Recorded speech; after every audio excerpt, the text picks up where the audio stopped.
This movie cost $19.99 to rent. Was it worth it? Probably already know the answer to that. So Bloodshot is a movie from Columbia Pictures that came out in theaters, I believe like 2 weeks or so ago, and also never got a chance to get to the theaters to see it. But because of everything that's going on in the world with COVID-19, it wasn't really able to fulfill its theatrical run, so Columbia Pictures decided to release the movie on streaming service for $19.99. Yes, $19.99. And even though that's higher than any movie ticket I've ever paid for, unless you live in like Los Angeles or New York, I decided to bite the bullet and pay for it. I'm like, it's not like I'm doing anything else. And I was curious to see the movies, and I decided to pay for it and watch the movie. And so, yeah, this is my review. So for those of you that don't know, Bloodshot is the name of a comic book character out of Valiant Comics. And this movie tells the tale of after he and his wife are murdered, Marine Ray Garrison is resurrected by a team of scientists. Enhanced with nanotechnology, he becomes a superhuman biotech killing machine known as Bloodshot. As Ray first trains with fellow super soldiers, he cannot recall anything from his former life. But when his memories flood back and he remembers the man that killed both him and his wife, he breaks out of the facility to get revenge, only to discover that there's more to the conspiracy than he thought. And this movie is directed by David F. Wilson, who's making his directorial debut with this movie, and it stars Vin Diesel as Bloodshot. Like,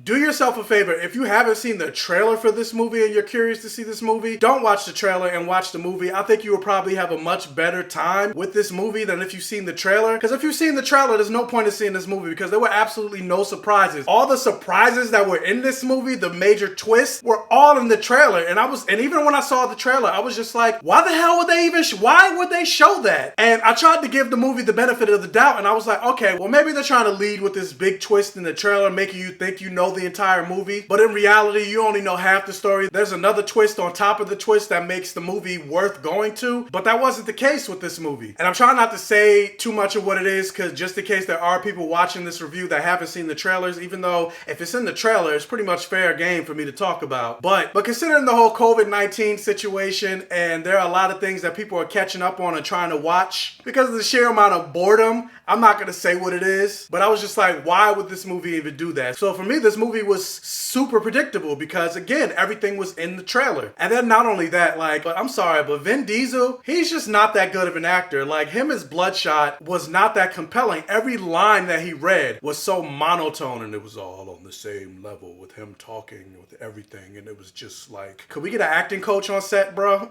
And the fact that he was surrounded by so many good actors in this movie, you had Guy Pearce in this movie, you had Toby Kebbell, and others, like, they were good actors acting opposite Vin Diesel. Like something like Fast and Furious, you can get away with Vin Diesel and his Vin Dieselisms because Fast and Furious is a movie not to be taken seriously at all. But this movie, Bloodshot, is meant to be taken seriously, and Vin Diesel as an actor, I'm sorry, I just can't take him seriously. And you can make the argument that a lot of action stars aren't that good of actors, but I would disagree. I feel like they're good for the roles that they're put in, but no matter what I see Vin Diesel in, unless it's like a voice acting role, like when he was in the Iron Giant or him as Groot, I've never said, oh, I really liked Vin Diesel in that role. And it was the same with Bloodshot. And I mean, for the most part, the action sequences were pretty straightforward. There were no real surprises with the action sequences. It kind of makes me sad when I found out that the movie was originally slated to be directed by Chad Stahelski and David Leitch, who were the directors of John Wick. I feel like those two directors would have handled this property and this franchise way better. And it's not to say David F. Wilson did a terrible job, but I feel like, but you could just kind of tell that this was his first time directing a movie, especially on this magnitude. One character that I did kind of enjoy in this movie was the character of Wiggins, played by Lamorne Morris. He's a character that was created specifically for this movie. It isn't in any of the Bloodshot comics, and he was more of the comedic relief for this movie. And while I did enjoy his character, at the same time I kind of felt like, I don't know if a lot of his lines were ad-lib, because it did feel like they were trying a little too hard to bring the comedy with his character. And so some of the jokes I was like, okay, now you're starting to get annoying. But out of all the characters in this movie, he was the one I enjoyed the most. But yeah, but I feel like overall, I think my reaction to this movie is twofold. A, if they didn't show you the entire movie and all the twists in the trailer, maybe I would have enjoyed this movie a lot more.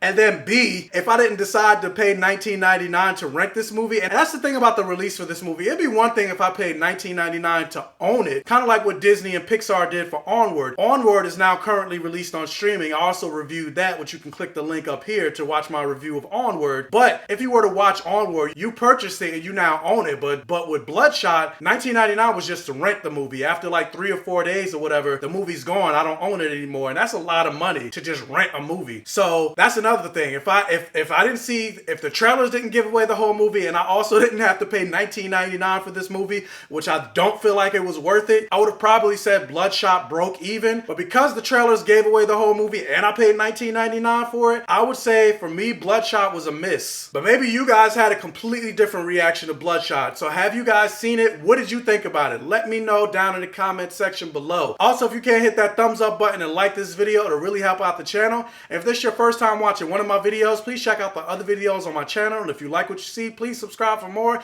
and hit that bell notification button so you're alerted every single time I post a new video. And tell your friends, families, and neighbors about my channel to help me continue to grow. And as always, I'll catch you guys next time.